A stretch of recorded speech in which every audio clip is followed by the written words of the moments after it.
Hello and welcome to this episode of Cosmic Crow Tarot, where today I'd like to take time to talk about the two most empowering cards and the sequence that I feel is the most empowering of the tarot.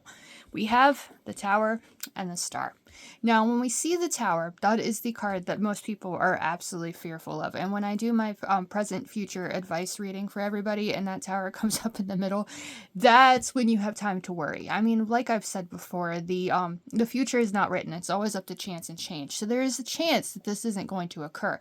But I've met many people that told me that it has. I've met so many people that have gone through this in that present situation and they're still holding on to it because life is a struggle. Life is, I call it like chutes and ladders. You know, that kids game, you go up the ladder and then right down the slide because that is life. There's going to be endings. There's going to be chaos. There's going to be things that make us just want to give up, and that's the Tower energy. Chaos, endings, catastrophes, the calamities, the things that we didn't expect to happening. That's the Tower. Its astrological connection is to Mars. Mars is the planet of our solar system that is covered in rust.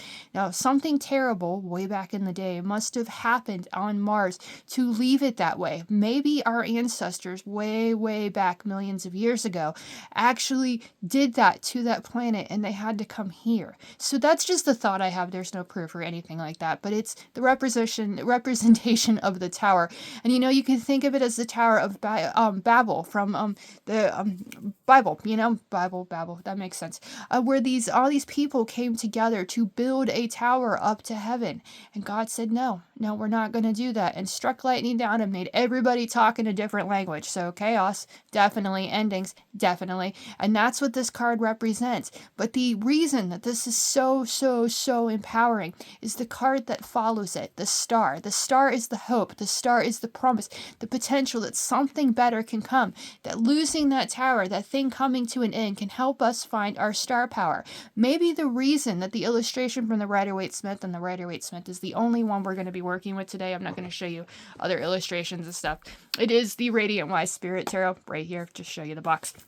Great deck. I love the coloring of this deck. Like, it's so original and stuff, and it's just, this deck is really cool. But anywho, the Rider-Waite-Smith illustration, you see there, the maiden doesn't have any clothes.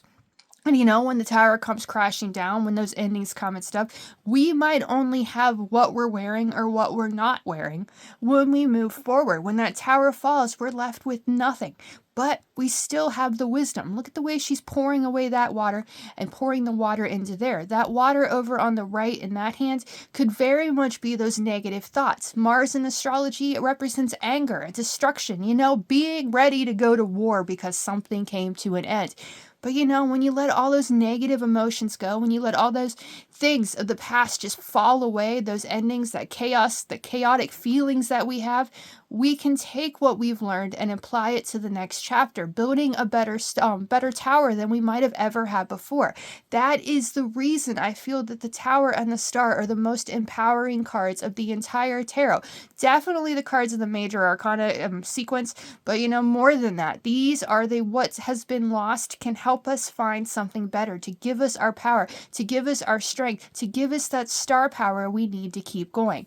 The number down here on the Tower, that's 16. I almost got that wrong for a second, but that's the Magician and the Lovers combining to give us the Chariot. We have to take action. We don't have a choice. Say the Tower represents, the loss of a job or something like that. You can't just sit there all day and hope that things get better. You have to put yourself out there. Be ready to start something new. Begin something new. When that tower falls and we let all those negative emotions fall away, then we can really take a time to look back and see what went wrong, so we can start picking up the pieces and building something new. Whatever ending we face, whether we're ready for it or not, can lead us to finding those hidden talents and that star power within that the star represents. 16 up there, Magician and the Lovers, begin reflecting on that past, begin learning from it, loving who we are despite what came to a loss, so we can find the strength we need to overcome whatever obstacles stand in our way of the future, to find that star power to lead us to being the stars of our story. The astrological correspondence So the tower might be Mars, but the astrological correspondence to the star is Aquarius. Now, honestly, I should have looked this up and seen what Mars in Aquarius actually represents, like, what the internet says, but I'm going to focus on what I think it represents. That war, that destruction, the anger, those are negative emotions. Now, when it comes to the Aquarius is the fixed air sign of the zodiac. Above all, logic, rationality, those are the goals, the focus I feel like Aquarius has. So you've let go of those negative emotions. You started focusing. And Aquarius, that is that zodiac sign that doesn't necessarily like people, but wants to make humanity a better place while they're here. So they have that star power. They have that strength. They're focused on the rational idea of moving forward. So whatever we want to do moving forward, whatever we want to achieve, those things of the past that didn't kill us made us strong enough to find that star power within and to get behind the wheel of our chariot and focus on finding the success that we deserve. 16 is followed by 17. 17 is that number of the magician again, taking action, faking it till we make it, so we can get behind the wheel of our lives and find that success, find that strength, be fair to ourselves, and make our lives what we want them to be. Now, the connection between these two cards, and I've always said, like when I see these two cards together, and I've never really had the chance, they've never really come up in a reading to like pull this off. So I figured, now's a great time to really focus on just these two cards. I always feel like the illustrations and the meanings of these cards relate to Pandora and her magic box.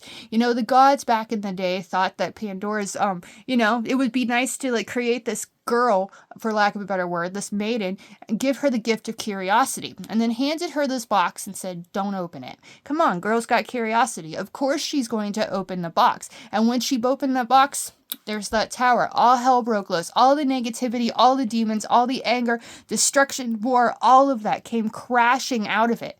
But not all hope was lost. No, hope was still waiting at the bottom of that box. Hope is that star that waits after the tower.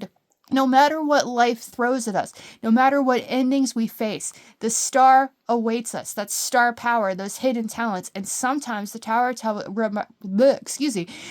reminds us, the tower star sequence reminds us that we might have to lose it all in order to find that star power to succeed. Now, as I'm not going to be showing other illustrations of this, I'd really like to share with the new tarot handbook by Rachel Pollack shares about these two cards. She is one of the greatest tarot readers of all time. I don't know for sure. Yeah, I'm pretty sure she passed away a few years ago, but her energy, her light, she still stands as one of the tarot authors, tarot goddesses of the world today. Now I'm going to find it in here. We'll share a tower first. There's the star. We'll move right to the tower though. It's right here. Now it says in here, and these are Rachel Pollack's words, and I'd love, that's why you collect different decks. That's why you read the guidebook and everything, because it gives you what the person was thinking of when they wrote it. So here is what she shares about the tower. Upheaval, release, revelation. Tarot readings usually concern personal issues, though some questions may reach out beyond the querents. Every now and then, however, the world seems to intrude on personal readings. After September 11, 2001, tarot readers as far from New York as Australia reported that for some 2 weeks before the terrorist attack on the Twin Towers, the tower card appeared in every reading they did, no matter the subject. Just think about that for a second. Think of the power the tarot has that everybody was pulling that card. I was 15 back then. I had no interest in anything, just living my life being a teenager. Oh, how I wish that I had found the tarot back then. I think life would have been a lot better. So anywho, so does the tower mean calamity, even actual death? The simple answer is no. Such a response to world events is very rare. It does, however, indicate an upheaval or sudden turnaround, often necessary to release people from a difficult situation. This tarot is essentially optimistic, but not always gentle. If some kind of pressure builds up, we may need for it to explode around us to free us. After the tower comes the calm and beautiful star. An interesting contemporary interpretation sees the tower as orgasm, especially male from the imagery. You can kind of see that a little bit, like there. If you put that back down, what does it look like? Where was I? And thus power of sex in general to change our lives. If the devil might represent an illicit affair, the devil is the card that comes before the tower. The tower could signify its discovery. We can look at the card more positively. The lightning overthrows some enriched situation that has become as rigid as a stone tower without a door. Energy is released and everything changes. We've looked at various cards that show duality. The seemingly fixed opposites of life symbolizes a man or a light figure on the right and a woman or dark figure on the left. We can think of the lovers, the devil, and the chariot's two sphinxes. The tower 16 reduces to 7, the chariot, but it also contains the number 6, the lovers. And the tower polarity becomes reversed. The man on the left, the woman on the right. Some people see the tower as Babel, when humans tried to build a tower to heaven only to have God strike it with lightning and break up their unified speech in many languages. This emphasizes the tower's destructive side.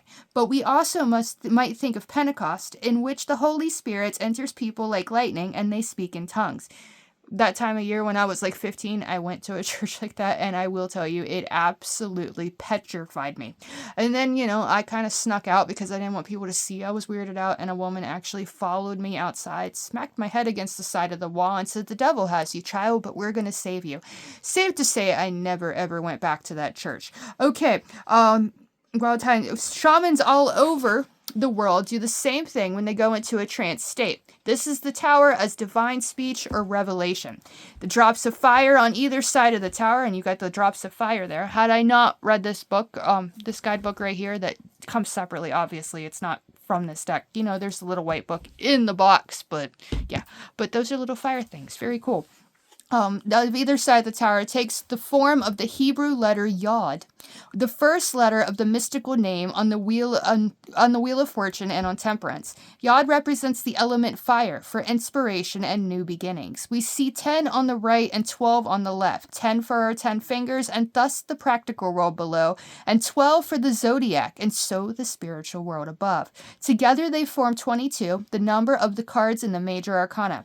What does all this symbolism mean for our readings? The tower does not only mean destruction. It can also mean release of energy or some powerful revelation that changes everything. The change is usually positive, even if it feels painful in the moment. The lightning topples the crown from the tower. Babies usually emerge from their mothers upside down, and we call this they call the moment when they leave the narrow birth canal and enter the wide world crowning. So that's it's a very interesting take, and it kind of goes back with exactly what I said. That chariot energy, getting behind the wheel, the positivity, the star that can wait after. Let's see what the star shares in our book, shall we? It says key words are hope, optimism, and peace. No matter what life throws at us and that tower comes crashing down, we can continue. We can find that strength and hope and peace within to make a better tower than we ever had before. Okay, Rachel Pollack says, in the sequence of the major arcana, the most difficult section, the Fool's Crisis, we might call it, begins with death and reaches its culmination in the explosiveness of the tower. The star shows that we have come through. We have cast off the devil's chains and found hope and openness. The star resembles temperance, the card between death and the devil, with some important differences. There we saw a powerful angel with divine symbols hidden in his robe. Here we see only a nude woman. There are 5 naked cards in the Rider Major Arcana, 6 if you count the world, and all but the lovers appear in the final group of 7 cards. These take us beyond symbolic ideas to direct experience of powerful change. Both Temperance and the Stars show 1 foot on land and 1 in the water, or on the water in the Star's case. You see there, her foot's not actually underwater, it's sitting right above it. Her foot does not seem to penetrate the ripples of the pond. What does this almost miraculous posture mean? If we see the water as the unconscious, I see it as the emotional waters of emotion. Yeah, the ocean of emotion, but the pool behind the high priestess's curtain, then we can stir up and allow it to ripple, but never truly penetrate it. In the next card, the card that follows the star, the moon, we will see a creature half emerge from a similar pool. Temperance pours water miraculously at an angle, careful not to spill a drop. The Star Maiden pours water from 2 natural gourds with nothing held back. deck. The gesture links the card to Persephone. See, I said Pandora. Rachel Pollack's is Persephone, the Greek goddess of death and rebirth, whose pomegranates we saw in the High Priestess's curtain. At the end of Persephone's mysteries, a ritual held at the end of summer, the celebrants, led by the Hierophant, pour water from 2 vessels into the cracks of the earth, calling out Hai Kai, which says rain conceive, to rejuvenate the ground after summer's drought. Persephone's mother, Demeter, appears as the empress, and the third triad runs empress, wheel of fortune, star. When both the empress and the star appear in a reading, they may symbolize a strong mother-daughter relationship. Various people have suggested what actual star the card might indicate. Remember, we have no record of what the deck's original designers had in mind. I feel like that's not entirely true because Arthur Edward Waite, well, Pamela Coleman Smith is the one that created this deck. Arthur Edward Waite is the one that wrote the book on it, quite literally, The Pictorial Key to the Tarot. And that's definitely something, if you're wanting the history and research of tarot and everything, that is definitely a book to check out. I get really, really bored easily reading books, so I couldn't really get through it when I tried to read it. But I might try again because the connection to these 2 cards and the empowering message of it might even be stronger in that book. Okay, where was I? There. Some have said Polaris, the compass star that has never deviates from its position over the North Pole, so that people can use it to navigate. And the 8-pointed star resembles a compass, as does the spoked wheel of fortune above it. For myself, I see the star as the planet Venus, called the morning star, the 3rd brightest object in the sky after the sun and moon, and thus the natural progression of starlight, moonlight, and sunlight. As the goddess of love, Venus, like Demeter, the empress, who bears Venus's planetary symbol on her shield. But Venus is also the devil, whom the Christians name Lucifer Morningstar. Venus disappears in the sky for part of the year, so maybe the devil is love trapped in darkness, and the star shows us Venus's return, love reborn. We can see a very modern meaning in the very title of this card. Be a star, shine, don't hide who you are, don't let the devil chain your fears of people's disapproval or scorn. Pour out your waters and discover your natural grace and beauty. That was really empowering just about the star with her words, right? But that power is within you all the time. Life might really be a game of chutes and ladders. You might go up, you might build that strong tower, you might have that fantastic job, and then something just happens and pulls you back down. But your story isn't over. You are that star of your story. Let those negative emotions fall away. Let those negative emotions and, learn from the experiences of the past so that you can rebuild a better tower than you ever had before. You are that star. No matter what life throws at you, you are the star that can keep going, to shine your light, to show the world that you can. You don't have to give up when life brings you down. 16 there, right there, and the magician with the lovers, self-reflection. Begin reflecting on that tower. Begin reflecting on those experiences, because at the very least, that's going to show you what you don't want your life to be. You can create anything when you see that power within you, when you let that light shine and you don't hide from the negativity, you don't hide from the darkness, and you show the world what you're made of. You get behind the wheel of that chariot and you find the strength to be fair to yourself and find the success that you deserve. Only 2 cards of the 78 cards of the tarot, but such an empowering, strong message from each of them. What doesn't kill us makes us strong enough to become the stars of our stories. Back in 1909, when the Rider-Waite-Smith was being created, those people weren't afraid to be different. Don't be afraid to be different.